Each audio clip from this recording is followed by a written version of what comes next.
ਅੱਜ ਲਗਾਤਾਰ ਚੌਥੇ ਦਿਨ ਪੰਜਾਬ ਪੁਲਿਸ ਦਾ ਆਪਰੇਸ਼ਨ ਕਾਸੋ ਜਾਰੀ। ਸੰਗਰੂਰ ਤੇ ਬਰਨਾਲਾ ਜ਼ਿਲ੍ਹੇ ਦੇ ਵਿੱਚ ਕੀਤੀ ਜਾ ਰਹੀ ਛਾਪੇਮਾਰੀ। ਕੱਲ 3 ਜ਼ਿਲ੍ਹਿਆਂ ਦੇ ਵਿੱਚ ਰੇਡ ਦੌਰਾਨ ਡਰੱਗ ਮਨੀ ਤੇ ਨਸ਼ਾ ਹੋਇਆ ਸੀ ਬਰਾਮਦ। ਸਤਲੁਜ ਦੇ ਪਾਣੀ ਦੇ ਵਿੱਚ ਰੁੜ ਕੇ ਪਾਕਿਸਤਾਨ ਪਹੁੰਚਿਆ ਭਾਰਤੀ ਨਾਗਰਿਕ, ਖੁਫੀਆ ਏਜੰਸੀ ਨੂੰ ਸੌਂਪਿਆ। ਬੋਲਣ ਸੁਣਨ ਤੋਂ ਅਸਮਰਥ ਹੈ 50 ਸਾਲਾ ਸ਼ਖਸ। ਫਰੀਦਕੋਟ ਦੇ ਗੁਰੂ ਗੋਬਿੰਦ ਸਿੰਘ ਮੈਡੀਕਲ ਹਸਪਤਾਲ ਦੇ ਵਿੱਚ ਕੁੱਟਮਾਰ ਦੇ ਮਾਮਲੇ 'ਚ 3 ਮੈਂਬਰੀ ਕਮੇਟੀ ਦਾ ਗਠਨ। ਵੀਸੀ ਨੇ 24 ਘੰਟੇ ਅੰਦਰ ਮੰਗੀ ਰਿਪੋਰਟ। ਹਸਪਤਾਲ ਦੇ ਸਿਕਿਉਰਿਟੀ ਗਾਰਡਸ ਤੇ ਮਰੀਜ਼ਾਂ ਦੇ ਵਾਰਸਾਂ ਦੇ ਵਿਚਾਲੇ ਹੋਈ ਸੀ ਹੱਥੋਂ-ਪਾਈ। ਗਦਰ 2 ਦੇ ਟ੍ਰੇਲਰ ਲਾਂਚ ਤੇ ਭਾਰਤ ਪਾਕਿਸਤਾਨ ਦੇ ਰਿਸ਼ਤੇ ਤੇ ਖੁੱਲ੍ਹ ਕੇ ਬੋਲੇ ਸਨੀ ਦਿਓਲ। ਕਿਹਾ ਦੋਵੇਂ ਦੇਸ਼ਾਂ ਦੇ ਵਿਚਾਲੇ ਪਿਆਰ ਦਾ ਰਿਸ਼ਤਾ ਸਿਰਫ ਰਾਜਨੀਤੀ ਦੀ ਖੇਡ ਲੋਕਾਂ ਵਿਚਾਲੇ ਪੈਦਾ ਕਰਦੀ ਹੈ ਨਫ਼ਰਤ। ਕੱਲ ਪੰਜਾਬ ਦੇ 12,500 ਕੱਚੇ ਅਧਿਆਪਕ ਹੋਣਗੇ ਪੱਕੇ। ਮੁੱਖ ਮੰਤਰੀ ਮਾਨ ਅਧਿਆਪਕਾਂ ਨੂੰ ਪੱਕੇ ਕਰਨ ਦੇ ਦੇਣਗੇ ਲੈਟਰ। ਸਿੱਖਿਆ ਮੰਤਰੀ ਬੋਲੇ 10 ਸਾਲ ਦੀ ਉਡੀਕ ਹੋਏਗੀ ਖਤਮ।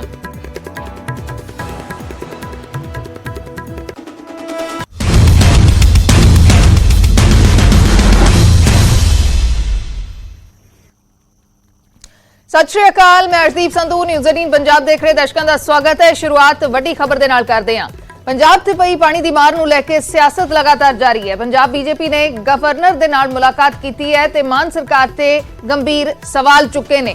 ਜਾਖੜ ਨੇ ਕਿਹਾ ਕਿ ਸਰਕਾਰ ਦੀ ਲਾਪਰਵਾਹੀ ਦੇ ਕਰਕੇ ਪੰਜਾਬ 'ਚ ਤਬਾਹੀ ਹੋਈ ਹੈ। ਸੁਨੀਲ ਜਾਖੜ ਜੋ ਪੰਜਾਬ ਬੀਜੇਪੀ ਦੇ ਪ੍ਰਧਾਨ ਨੇ, ਗਵਰਨਰ ਦੇ ਨਾਲ ਮੁਲਾਕਾਤ ਤੋਂ ਬਾਅਦ ਉਹਨਾਂ ਨੇ ਬਿਆਨ ਦਿੱਤਾ ਕਿ ਸਰਕਾਰ ਦੀ ਲਾਪਰਵਾਹੀ ਕਰਕੇ ਪੰਜਾਬ 'ਚ ਤਬਾਹੀ ਹੋਈ ਹੈ। ਉਹਨਾਂ ਨੇ ਇਹ ਵੀ ਸਵਾਲ ਕੀਤਾ ਕਿ ਜਦੋਂ ਮੌਸਮ ਵਿਭਾਗ ਨੇ ਪਹਿਲਾਂ ਹੀ ਚੇਤਾਵਨੀ ਦੇ ਦਿੱਤੀ ਸੀ ਤਾਂ ਤਿਆਰੀਆਂ ਕਿਉਂ ਨਹੀਂ ਕੀਤੀਆਂ ਗਈਆਂ। ਰਾਜਪਾਲ ਸਰਕਾਰ ਦੀ ਜਵਾਬਦੇਹੀ ਤੈਅ ਕਰਨ। ਤਬਾਹ ਹੋਈਆਂ ਫਸਲਾਂ ਦੀ ਸਰਕਾਰ ਭਰਪਾਈ ਕਰੇ। ਹੜ੍ਹ ਕਾਰਨ ਪੰਜਾਬ ਦੇ ਪਿੰਡਾਂ 'ਚ ਬਿਮਾਰੀਆਂ ਫੈਲ ਰਹੀਆਂ ਨੇ। ਮਹਾਮਾਰੀ ਫੈਲਣ ਤੋਂ ਰੋਕਣ ਦੇ ਲਈ ਵੀ ਕੋਈ ਕਦਮ ਨਹੀਂ ਚੁੱਕਿਆ ਗਿਆ। ਗੰਭੀਰ ਸਵਾਲ ਸਰਕਾਰ ਤੇ ਖੜੇ ਕੀਤੇ ਨੇ। ਸੁਨੀਲ ਜਾਖੜ ਦੇ ਨਾਲ तमाम ਬੀਜੇਪੀ ਦੇ ਆਗੂ ਇਸ ਮੁਲਾਕਾਤ ਦੇ ਲਈ ਮੌਜੂਦ ਸੀ। ਗਵਰਨਰ ਦੇ ਨਾਲ ਮੁਲਾਕਾਤ ਕੀਤੀ ਹੈ ਤੇ ਭਗਵੰਤ ਮਾਨ ਸਰਕਾਰ ਤੇ ਪੰਜਾਬ ਦੀ ਸਰਕਾਰ ਤੇ ਸਵਾਲ ਖੜੇ ਕੀਤੇ ਗਏ ਨੇ।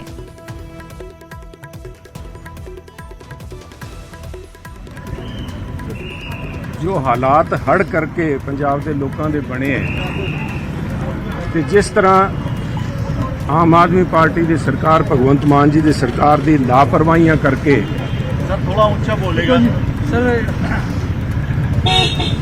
आम आदमी पार्टी की सरकार की लापरवाहियां करके पंजाब के अंदर जिस तरह हड़ के हालात बिगड़े है, जो कदम इस सरकार नूं समय रहंदे चकने चाहिए सीगे, जो कि एक नॉर्मल प्रोसैस है। हरेक साल मॉनसून तो पहला आने तो पहला जिन्ने भी बन है, तुसी बंद है या सफाई जिहड़ी है ड्रेन्स दी या दरियावां दे कंढे जिहड़े है मजबूत करन दा जिथे किते भी काम सीगा ਉਹਨੂੰ ਚੈੱਕ ਕੀਤਾ ਜਾਂ ਨਹੀਂ ਕੀਤਾ।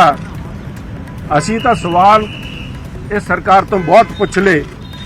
ਅੱਜ ਗਵਰਨਰ ਸਾਹਿਬ ਨੂੰ ਬੇਨਤੀ ਕਰਕੇ ਆਏ ਹਾਂ ਵੀ ਇਸ ਸਰਕਾਰ ਤੋਂ ਜਵਾਬਦੇਹੀ ਲਈ ਜਾਵੇ ਤਾਂ ਕਿ ਪੰਜਾਬ ਦੇ ਲੋਕਾਂ ਨੂੰ ਪਤਾ ਲੱਗ ਸਕੇ ਵੀ ਕਿਸ ਤਰ੍ਹਾਂ ਭਗਵੰਤ ਮਾਨ ਜੀ ਦੀ ਸਰਕਾਰ ਦੀ ਲਾਪਰਵਾਹੀ ਕਰਕੇ ਬਹੁਤ ਸਾਰਾ ਨੁਕਸਾਨ ਪੰਜਾਬ ਦੇ ਲੋਕਾਂ ਦਾ ਹੋਇਆ ਹੈ, ਜੋ ਕਿ ਰੋਕਿਆ ਜਾ ਸਕਦਾ ਸੀਗਾ। ਹੜ੍ਹਾਂ ਦੇ ਨਾਲ ਨੁਕਸਾਨ ਹੁੰਦਾ ਹੈ, परंतु सरकार की लापरवाही करके जिहड़ा नुकसान होया है उहदे वास्ते जवाबदेही वास्ते गवर्नर साहब नूं अज रिक्वेस्ट करके आए हैं। दूजी जिहड़ी उन्हां नूं बेनती कीती है, क्योंकि मसला कोई अज राजनीति का नहीं, मसला अज पंजाब के लोगों की बांह फड़दा है कि बहुत सारे इलाकों के अंदर हुण महामारी फैलण के बड़े अंदेशे बने खड़े हैं। ऑलरेडी इस किस्म दीयां रिपोर्ट्स आ रही हैं भी कई इलाकों के अंदर बीमारी का प्रकोप चालू होने लगे। सरकार झूठ मूठ के दावे कर रही है। किते भी जिथे किते भी हड़ दे नाल इस किस्म के हालात बने उत्थे कागजी कार्रवाई करन इन्हां दे डॉक्टर साहबान या कोई SMO या CMO हाजिरी ला के आ जाते हैं। किसी किस्म का प्रबंध नहीं किया गया उत्थे। सब तो पहला साडी बेनती अज गवर्नर साहब नूं सी भी वो ना डॉक्टरी मदद का, दवाइयां का, लोगों की सेहत का, उन्होंने जान का बचाने का जो टाइमली प्रबंध किया जा सकता वो किया जाए। सरकार नूं गवर्नर साहब हिदायत करन भी इस मसले के अंदर भी लापरवाही ना हो जाए। जिस तरह हड़ करके नुकसान होया, कल कोई जानी नुकसान किसी पंजाबी का ना होए। दूजी जिहड़ी गल उन्होंने बेनती कीती है ਪੈਸਾ ਕੇਂਦਰ ਸਰਕਾਰ ਨੇ 218 ਕਰੋੜ ਰੁਪਇਆ ਆਲਰੇਡੀ ਭੇਜ ਰੱਖਿਆ ਹੈ। ਗਿਰਦਾਵਰੀ ਹਜੇ ਹੋਣੀ ਨਹੀਂ ਕਿਉਂਕਿ ਪਾਣੀ ਅਜੇ ਵੀ ਖੜਾ ਬਹੁਤ ਸਾਰੇ ਇਲਾਕਿਆਂ 'ਚ। ਖੁਦ ਮੈਂ ਜਾ ਕੇ ਆਇਆ ਮੁੱਖ ਮੰਤਰੀ ਸਾਹਿਬ ਦੇ ਹੋਮ ਡਿਸਟ੍ਰਿਕਟ ਦੇ ਅੰਦਰ ਲਹਿਰਾ ਗਾਗਾ ਦੇ ਅੰਦਰ, ਮੈਂ ਆਪਣੀ ਅੱਖੀਂ ਦੇਖਿਆ ਅਜੇ ਵੀ ਗੋਡੇ ਗੋਡੇ ਪਾਣੀ ਖੜਾ। ਜੇ 6 ਮਹੀਨੇ ਨਹੀਂ ਉਹ ਜ਼ਮੀਨ ਦੇ ਅੰਦਰ ਕੋਈ ਬਿਜਾਈ ਹੋ ਸਕਦੀ। ਨਾ ਸਿਰਫ ਆ ਝੋਨੇ ਦੀ ਫਸਲ, ਉਹਨਾਂ ਇਲਾਕਿਆਂ ਦੇ ਬਹੁਤ ਸਾਰੇ ਇਹੋ ਜਿਹੇ ਇਲਾਕੇ ਪੰਜਾਬ ਦੇ ਅੰਦਰ ਹੈ ਜਿੱਥੇ ਅਗਲੀ ਫਸਲ ਵੀ ਨਹੀਂ ਬੀਜੀ ਜਾਣੀ, ਨਾ ਉਹ ਕਣਕ ਬੀਜ ਸਕਣਗੇ। ਹੁਣ ਤਾਂ ਪਨੀਰੀ ਲਾਣ ਦੀ ਜਿਹੜੀ ਗੱਲ ਹੈ ਉਹ ਬਿਲਕੁਲ ਹੀ ਮੈਂ ਸਮਝਦਾ ਨਿਰਾਧਾਰ ਹੈ। ਜਿਹੜੇ ਕਹਿ ਰਹੇ ਆ ਵੀ ਅਸੀਂ ਉਹਨਾਂ ਨੂੰ ਕੋਈ ਦੁਬਾਰਾ ਨਾਲ ਲੈ ਲੈਣ। ਪਨੀਰੀ ਸਪਲਾਈ ਕਰਨ ਦੀ ਜਿਹੜੀ ਗਵਰਨਰ ਸਾਹਿਬ ਨੂੰ ਇਹ ਰਿਪੋਰਟਾਂ ਦਿੰਦੇ ਆ, ਕੱਲ ਜਿਹੜੀ ਉੱਥੇ ਸੁਣ ਕੇ ਗੱਲ ਆਈ ਪਟਿਆਲੇ ਦੇ ਅੰਦਰ, ਕਹਿੰਦੇ ਵੀ ਸਰਕਾਰ ਨੇ ਇੰਨੇ 1000 ਏਕੜ ਵਾਸਤੇ ਪਨੀਰੀ ਮੁਹੱਈਆ ਕਰਾ ਦੀ, ਸਰਾਸਰ ਝੂਠ ਹੈ। ਇਸ ਸੱਤਾ ਦੇ ਅਹੰਕਾਰ 'ਚ ਅੰਨੀ ਤੇ ਬਹਿਰੀ ਹੋਈ ਸਰਕਾਰ ਦੀਆਂ ਅੱਖਾਂ ਤੇ ਕੰਨ ਖੋਲਣ ਦਾ ਜਿਹੜਾ ਸਾਡਾ ਮਕਸਦ ਸੀਗਾ ਉਹ ਕੁਝ ਹੱਦ ਤਾਈਂ ਪੂਰਾ ਹੋ ਗਿਆ। ਤੁਹਾਡੇ ਮੀਡੀਆ ਦੇ ਸਾਥੀਆਂ ਰਾਹੀਂ ਜਦੋਂ ਆ ਕੱਲ ਗੱਲ ਚਲਾਈ ਗਈ, ਇਹ ਸਰਕਾਰ ਦੇ ਅਹੰਕਾਰੀ ਨੁਮਾਇੰਦੇ ਐਮਐਲਏ ਸਾਹਿਬਾਨ ਤੇ ਮੰਤਰੀਆਂ ਦੇ ਅਹੰਕਾਰ ਭਰੇ ਜਿਹੜਾ ਰਵੱਈਆ ਜਿਹਦੇ ਕਰਕੇ ਆਫੀਸਰਸ ਜਾਂ ਦੂਜੇ ਮੁਲਾਜ਼ਮ ਜਿਹੜੇ ਸਰਕਾਰ ਦੇ ਆ ਉਹਨਾਂ ਨੂੰ ਜ਼ਲੀਲ ਕਰ ਰਹੇ ਆ।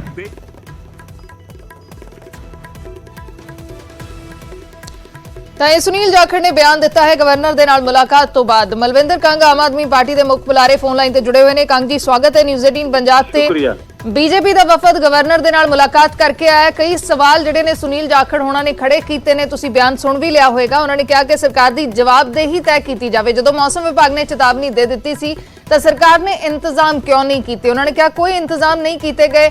ਹੁਣ ਸਰਕਾਰ ਦਾਅਵੇ ਕਰ ਰਹੀ ਹੈ ਕਿ ਪਨੀਰੀ ਜਿਹੜੀ ਹੈ ਉਹ ਪ੍ਰੋਵਾਈਡ ਕੀਤੀ ਜਾ ਰਹੀ ਹੈ ਕਿਸਾਨਾਂ ਨੂੰ, ਲੇਕਿਨ ਕਿਸਾਨ ਆਪਣੇ ਤੌਰ ਤੇ ਇੰਤਜ਼ਾਮ ਕਰ ਰਹੇ ਨੇ ਤੇ ਬਹੁਤ ਸਾਰੇ ਇਲਾਕਿਆਂ ਦੇ ਵਿੱਚ ਐਸੇ ਹਾਲਾਤ ਨੇ ਕਿ ਉਹ ਪਨੀਰੀ ਬੀਜਣ ਦਾ ਕੋਈ ਫਾਇਦਾ ਨਹੀਂ ਹੋਏਗਾ। 6 ਮਹੀਨੇ ਤੱਕ ਉੱਥੇ ਕੋਈ ਫਸਲ ਨਹੀਂ ਹੋ ਪਾਏਗੀ। ਇਸ ਤਰੀਕੇ ਦੇ ਹਾਲਾਤ ਨੇ।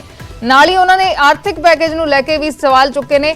ਕਿਹਾ ਕਿ ਕੇਂਦਰ ਨੇ ਤਾਂ ਬਿਨਾਂ ਮੰਗੇ 218 ਕਰੋੜ ਦੇ ਦਿੱਤੇ, ਜੇ ਹੋਰ ਜ਼ਰੂਰਤ ਪੈਂਦੀ ਹੈ ਤਾਂ ਕੇਂਦਰ ਉਹ ਵੀ ਦੇਗਾ, ਲੇਕਿਨ ਮੁੱਖ ਮੰਤਰੀ ਤਾਂ ਆਪ ਕਹਿ ਰਹੇ ਨੇ ਕਿ ਸਾਨੂੰ ਪੈਸੇ ਦੀ ਲੋੜ ਨਹੀਂ ਹੈ। ਇਹਨਾਂ ਸਾਰੇ ਬਿਆਨਾਂ ਨੂੰ ਕਿਵੇਂ ਦੇਖ ਰਹੀ ਹੈ ਆਮ ਆਦਮੀ ਪਾਰਟੀ?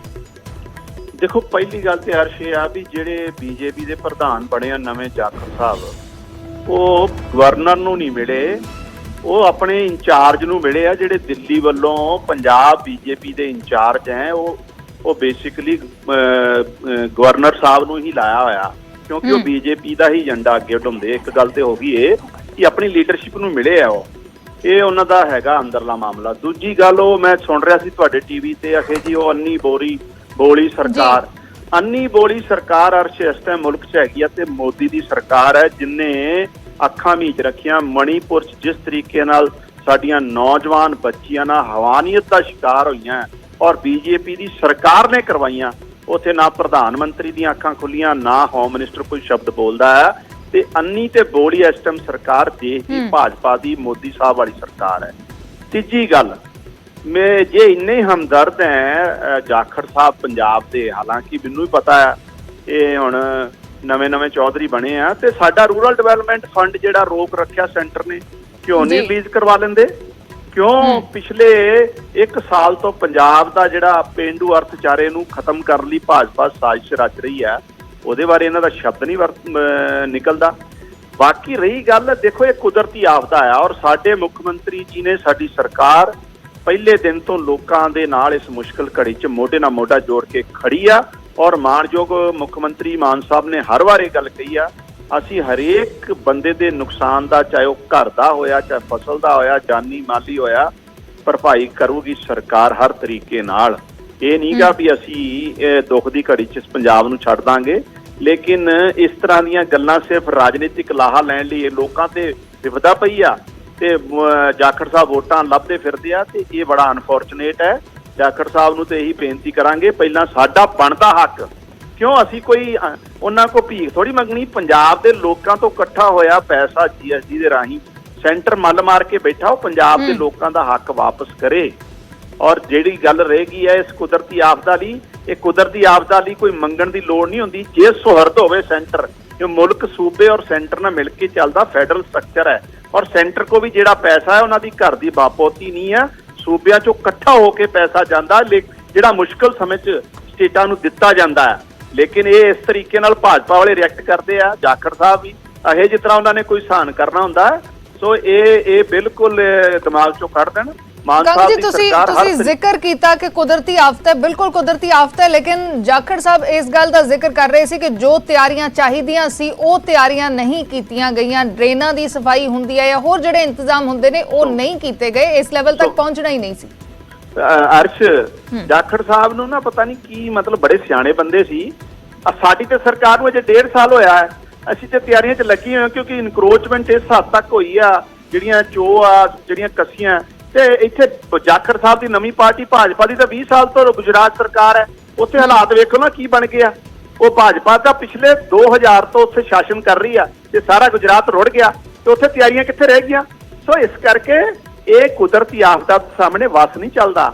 ਮਾਨ ਸਾਹਿਬ ਦੀ ਸਰਕਾਰ ਨੇ ਹਰੇਕ ਹੀਲਾ ਵਸੀਲਾ ਕੀਤਾ ਲੋਕਾਂ ਦਾ ਘੱਟ ਤੋਂ ਘੱਟ ਨੁਕਸਾਨ ਹੋਵੇ, ਔਰ ਇਸ ਨੁਕਸਾਨ ਦੀ ਵੀ ਪੂਰਤੀ ਆਉਣ ਵਾਲੇ ਟਾਈਮ ਸਰਕਾਰ ਕਰੂਗੀ। ਸਰਕਾਰ ਤਿਆਰੀਆਂ ਕਰ ਰਹੀ ਆ। ਰਹੀ ਇਹਨਾਂ ਦੀਆਂ ਸਰਕਾਰਾਂ ਨੇ ਜਿਸ ਤਰੀਕੇ ਨਾਲ ਜਿਹੜੀ ਪਾਣੀ ਦੀ ਨਿਕਾਸੀ ਸੀ, ਇਲੀਗਲ ਕਲੋਨੀਆਂ, ਜਿਸ ਕਰਕੇ ਵੱਡੀ ਵਿਪਤਾ ਲੋਕਾਂ ਨੂੰ ਪਈ ਆ, ਉਹਦੇ ਤੇ ਵੀ ਸਰਕਾਰ ਜਾਂਚ ਕਰ ਰਹੀ ਹੈ। ਆਉਣ ਵਾਲੇ ਟਾਈਮ 'ਚ ਐਕਸ਼ਨ ਲਵਾਂਗੇ। ਜੀ ਤੁਸੀਂ ਕਿਹਾ ਕਿ ਨੁਕਸਾਨ ਦੀ ਭਰਪਾਈ ਸਰਕਾਰ ਕਰੇਗੀ। ਸੁਨੀਲ ਜਾਖੜ ਪਿਛਲੇ ਦਿਨੀ ਸੰਗਰੂਰ ਵੀ ਗਏ ਸੀ, ਉੱਥੇ ਉਹਨਾਂ ਨੇ ਇਸ ਗੱਲ ਦਾ ਜ਼ਿਕਰ ਕੀਤਾ ਜਾਂ ਇਸ ਗੱਲ ਦੀ ਮੰਗ ਕੀਤੀ ਕਿ ਸਰਕਾਰ ਘੱਟੋ ਘੱਟ 10,000 20,000 ਦੀ ਫੌਰੀ ਮਦਦ ਤਾਂ ਲੋਕਾਂ ਨੂੰ ਦੇ ਦੇਵੇ। ਜਿਹੜੇ ਲੋਕ ਇਸ ਹੜ੍ਹਾਂ ਦੇ ਵਿੱਚ ਫਸੇ ਨੇ, ਬਹੁਤ ਸਾਰੇ ਇਲਾਕੇ ਨੇ ਜਿੱਥੇ ਅਜੇ ਵੀ ਪਾਣੀ ਭਰਿਆ ਹੋਇਆ। ਦੇਖੋ ਜਾਖੜ ਸਾਹਿਬ ਤੇ ਭਾਲਦੇ ਆ ਵੋਟਾਂ, ਔਰ ਉਹ ਵੀ ਜਿਹੜੀ ਵਿਪਤਾ ਬਾੜ ਦੀ ਪਾਣੀ ਕਰਕੇ ਪਈ ਆ, ਉਹਦੇ ਚੋਂ ਸੰਗਰੂਰ ਜਾਂਦੇ। ਮੈਂ ਤਾਂ ਕਹਿ ਰਿਹਾ ਅਸੀਂ ਤੇ ਹਰੇਕ ਤਰੀਕੇ ਨਾਲ ਸਰਕਾਰ, ਚਾਹੇ ਉਹ ਮੈਡੀਕਲ ਕੈਂਪ ਦਿਨ ਰਾਤ ਮੈਡੀਕਲ ਸੁਵਿਧਾ ਲਾਉਣ ਦੀ, ਪਹਿਲੀ ਵਾਰ ਪੰਜਾਬ ਸਰਕਾਰ ਦੇ ਮੈਡੀਕਲ ਕੈਂਪ ਦਿਨ ਰਾਤ ਲੱਗ ਰਹੇ ਆ ਜਿੱਥੇ ਲੋਕ ਅਫੈਕਟਡ ਹੋਏ ਆ ਦਵਾਈ ਮੈਂ। ਆਉਣ ਵਾਲੇ ਟਾਈਮ 'ਚ ਅਸੀਂ ਹਰੇਕ ਤਰ੍ਹਾਂ ਦੀ, ਤੇ ਮੁੱਖ ਮੰਤਰੀ ਜੀ ਆਲਰੇਡੀ ਕਹਿ ਚੁੱਕੇ ਆ ਔਰ ਕੰਮ ਸ਼ੁਰੂ ਹੋ ਗਿਆ ਇਸ ਤੇ, ਕਿ ਚਾਹੇ ਉਹ ਫਸਲਾਂ ਦਾ ਨੁਕਸਾਨ ਹੈ, ਘਰਾਂ ਦਾ ਨੁਕਸਾਨ ਹੈ, ਜਾਨੀ ਮਾਲੀ ਪਸ਼ੂਆਂ ਦਾ ਨੁਕਸਾਨ ਹੈ, ਅਸੀਂ ਕਰ ਰਹੇ ਹਾਂ। ਤੇ ਇਸ ਕਰਕੇ ਇਹੋ ਜਿਹੀ ਵੋਟਾਂ ਦੀ ਰਾਜਨੀਤੀ ਘੱਟੋ ਘੱਟ ਪੰਜਾਬ ਤੇ ਵਿਪਤਾ ਦੇ ਸਮੇਂ ਨਾ ਕਰਨ, ਇਹ ਸਾਡੀ ਬੇਨਤੀ ਹੈ ਇਹਨਾਂ ਨੂੰ। ਅੱਛਾ, ਇੱਕ ਹੋਰ ਮੁੱਦੇ ਤੇ ਗੱਲਬਾਤ ਕੀਤੀ ਸੁਨੀਲ ਜਾਖੜ ਨੇ ਕਿ ਜਿਹੜੇ ਅਫਸਰ ਹੜਤਾਲ ਤੇ ਗਏ ਹੋਏ ਨੇ ਜਾਂ ਇੱਕ ਜਗ੍ਹਾ ਦੇ ਉੱਤੇ ਰੋਪੜ ਦੇ ਵਿੱਚ ਡੀਸੀ ਦਫ਼ਤਰ ਦੇ ਮੁਲਾਜ਼ਮਾਂ ਨੇ ਹੜਤਾਲ ਵਾਪਸ ਵੀ ਲੈ ਲਈ ਹੈ, ਕਹਿ ਰਹੇ ਨੇ ਕਿ ਇਹ ਘੱਟੋ ਘੱਟ ਉਹਨਾਂ ਨੂੰ ਕਾਰਗੁਜ਼ਾਰੀ ਸਿਖਾਈ ਜਾਵੇ। ਜਿਹੜੇ ਵਿਧਾਇਕ ਨੇ ਜਾਂ ਮੰਤਰੀ ਨੇ ਜਿਸ ਤਰੀਕੇ ਦੇ ਨਾਲ ਜ਼ਲੀਲ ਕਰਦੇ ਨੇ ਅਫਸਰਾਂ ਨੂੰ, ਉਸ ਦਾ ਮੁੱਦਾ ਵੀ ਉਹਨਾਂ ਨੇ ਗਵਰਨਰ ਦੇ ਕੋਲ ਚੁੱਕਿਆ ਹੈ। ਦੇਖੋ ਮੈਂ ਪਹਿਲਾਂ ਵੀ ਅਰਸ਼ ਇੱਕ ਦਿਨ ਅੱਜ 23 ਤਰੀਕ ਨੂੰ ਪ੍ਰੈਸ ਕਾਨਫਰੰਸ ਕੀਤੀ ਸੀ, ਮੈਂ ਉਸ ਦਿਨ ਵੀ ਤੁਹਾਡੇ ਸਾਰੇ ਪੱਤਰਕਾਰ ਸਾਥੀਆਂ ਨੂੰ ਇਹ ਗੱਲ ਕਹੀ ਸੀ, ਸਰਕਾਰ ਲੈਜਿਸਲੇਸ਼ਨ ਹੋਵੇ ਜਾਂ ਬਿਊਰੋਕ੍ਰੇਸੀ ਹੋਵੇ, ਸਾਰੇ ਇੱਕ ਬਹੁਤ ਇੰਪੋਰਟੈਂਟ ਪਾਰਟ ਹੈ ਗਵਰਨਮੈਂਟ ਦਾ। ਅਸੀਂ ਮਿਲ ਜੁਲ ਕੇ ਪੰਜਾਬ ਨੂੰ ਅੱਗੇ ਵਧਾਉਣਾ ਮਾਨ ਸਾਹਿਬ ਦੀ ਅਗਵਾਈ 'ਚ। ਜਿੱਥੇ ਕਿਤੇ ਕੋਈ ਐਵੇਂ ਦੀ ਮਿਸਅੰਡਰਸਟੈਂਡਿੰਗ ਹੋ ਜਾਂਦੀ ਆ, ਡੈਫੀਨੇਟਲੀ ਜਿਹੜੇ ਚੰਗੇ ਅਫਸਰ ਹੈ ਉਹਨਾਂ ਨੂੰ ਅੱਗੇ ਵਧਾਉਣਾ ਕੰਮ ਸਰਕਾਰ ਮਿਲ ਜੁਲ ਕੇ ਕਰ ਰਹੀ ਹੈ, ਔਰ ਉਹ ਮਸਲਾ ਖਤਮ ਹੋ ਗਿਆ। ਜਾਖੜ ਸਾਹਿਬ ਹੁਣੇ ਤੇ ਚਾਹੁੰਦੇ ਆ ਵੀ ਅੱਗ ਲੱਗੀ ਰਵੇ, ਪੰਜਾਬ ਦਾ ਬੇੜਾ ਗਰਕ ਹੋਵੇ। ਭਾਜਪਾ ਦੀ ਇਹੀ ਤੇ ਨੀਤੀ ਆ। ਮੈਂ ਤਾਂ ਹੀ ਤੇ ਕਿਹਾ ਹੈ, ਇਹ ਸਾਨੂੰ ਕਹਿੰਦੇ ਨਵੇਂ ਆ ਮਣੀਪੁਰ 'ਚ ਜੋ ਹਾਲਾਤ ਬਣੇ ਹੋਏ ਆ, ਜਿਸ ਤਰੀਕੇ ਨਾਲ ਹੈਵਾਨੀਅਤ ਨੰਗਾ ਨਾਚ ਹੋ ਰਿਹਾ, ਬੱਚਿਆਂ ਨੂੰ ਬੇਪੱਤੀ ਕੀਤਾ ਜਾ ਰਿਹਾ, ਔਰ ਭਾਜਪਾ ਦੀ ਸਰਕਾਰ ਕਰਾ ਰਹੀ, ਔਰ ਭਾਜਪਾ ਦਾ ਮੁੱਖ ਮੰਤਰੀ ਕਹਿੰਦਾ ਐਸੇ ਤਾਂ ਹਜ਼ਾਰੋਂ ਕੇਸ ਹੋ ਗਏ। ਉੱਥੇ ਤੇ ਭਾਜਪਾ ਦੇ ਪ੍ਰਧਾਨ ਮੰਤਰੀ ਜੀ ਇੱਕ ਸ਼ਬਦ ਨਹੀਂ ਬੋਲਦੇ।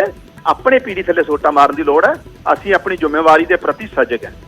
ਜੀ ਸ਼ੁਕਰੀਆ ਮਲਵਿੰਦਰ ਕੰਗ ਜੀ ਜੁੜਨ ਦੇ ਲਈ। ਤਾਂ ਆਮ ਆਦਮੀ ਪਾਰਟੀ ਦੇ ਬੁਲਾਰੇ ਮਲਵਿੰਦਰ ਕੰਗ ਜੁੜੇ ਸੀ, ਜੋ ਕਹਿ ਰਹੇ ਨੇ ਕਿ ਜੋ ਵੀ ਲੋਕਾਂ ਦਾ ਨੁਕਸਾਨ ਹੋਇਆ ਹੈ ਉਸ ਦੀ ਭਰਪਾਈ ਸਰਕਾਰ ਦੇ ਵੱਲੋਂ ਕੀਤੀ ਜਾਏਗੀ। ਬੀਜੇਪੀ ਦੇ ਆਗੂ ਤਾਂ ਸਿਰਫ ਸਿਆਸਤ ਕਰ ਰਹੇ ਨੇ। ਸੁਨੀਲ ਜਾਖੜ ਦੇ ਨਾਲ ਕਈ ਸਾਰੇ ਜਿਹੜੇ ਬੀਜੇਪੀ ਆਗੂ ਨੇ ਉਹ ਗਵਰਨਰ ਦੇ ਨਾਲ ਮੁਲਾਕਾਤ ਕਰਨ ਦੇ ਲਈ ਪਹੁੰਚੇ ਸੀ ਤੇ ਮੁਲਾਕਾਤ ਤੋਂ ਬਾਅਦ ਸੁਨੀਲ ਜਾਖੜ ਨੇ ਸਰਕਾਰ ਤੇ ਸਵਾਲ ਖੜੇ ਕੀਤੇ ਨੇ।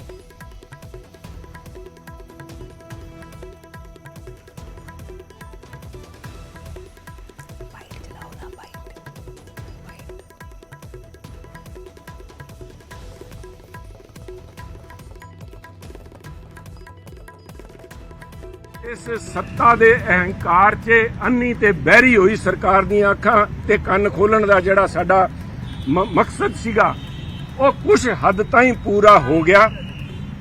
ਤੁਹਾਡੇ ਮੀਡੀਆ ਦੇ ਸਾਥੀਆਂ ਰਾਹੀਂ ਜਦੋਂ ਆ ਕੱਲ ਗੱਲ ਚਲਾਈ ਗਈ, ਇਹ ਸਰਕਾਰ ਦੇ ਅਹੰਕਾਰੀ ਨੁਮਾਇੰਦੇ ਐਮਐਲਏ ਸਾਹਿਬਾਨ ਤੇ ਮੰਤਰੀਆਂ ਦੇ ਅਹੰਕਾਰ ਭਰੇ ਜਿਹੜਾ ਰਵੱਈਆ, ਜਿਹਦੇ ਕਰਕੇ ਆਫੀਸਰਸ ਜਾਂ ਦੂਜੇ ਮੁਲਾਜ਼ਮ ਜਿਹੜੇ ਸਰਕਾਰ ਦੇ ਆ ਉਹਨਾਂ ਨੂੰ ਜ਼ਲੀਲ ਕਰ ਰਹੇ ਹੈ, ਬੇਇੱਜ਼ਤ ਕਰ ਰਹੇ ਹੈ, ਜਿਹਦੇ ਕਰਕੇ ਰੈਵਨਿਊ ਮਹਿਕਮਾ ਤੇ ਕੱਲ ਉਹਨਾਂ ਦੇ ਨਾਲ ਜਿਹੜਾ ਦੂਜੇ ਡੀਸੀ ਆਫਿਸ ਸਟਾਫ ਧਰਨੇ ਤੇ ਬੈਠ ਗਏ ਸੀ, ਉਹਨਾਂ ਦੀ ਕੰਨ ਖਿੱਚਣ ਗਵਰਨਰ ਸਾਹਿਬ। ਇਸ ਕਿਸਮ ਦਾ ਰਵੱਈਆ ਲੋਕਤੰਤਰ ਦੇ ਅੰਦਰ, ਇੱਕ ਕਾਨੂੰਨੀ ਵਿਵਸਥਾ ਦੇ ਅੰਦਰ ਨਹੀਂ ਚੱਲ ਸਕਦਾ।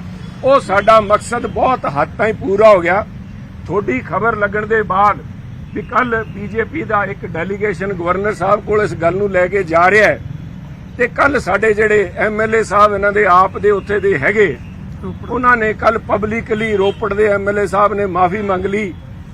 ਉਹਦਾ ਅਜੇ ਉਹਨਾਂ ਆਫੀਸਰ ਸਾਹਿਬਾਨ ਨੇ ਜਾਂ ਜਿਹੜੇ ਡੀਸੀ ਸਟਾਫ ਦੇ ਜਿਹੜੇ ਡੀਸੀ ਆਫਿਸ ਦੇ ਜਿਹੜੇ ਸਟਾਫ ਬੈਠੇ ਉਹ ਮੰਨੇ ਕਿ ਨਹੀਂ ਮੰਨੇ, ਪਰ ਮੈਂ ਸਮਝਦਾ ਵੀ ਇੱਕ ਸ਼ੁਰੂਆਤ ਹੋਈ ਹੈ, ਇਹਨਾਂ ਦੇ ਕੰਨ ਦੇ ਉੱਤੇ ਜੂੰ ਰੇਂਗੀ ਹੈ।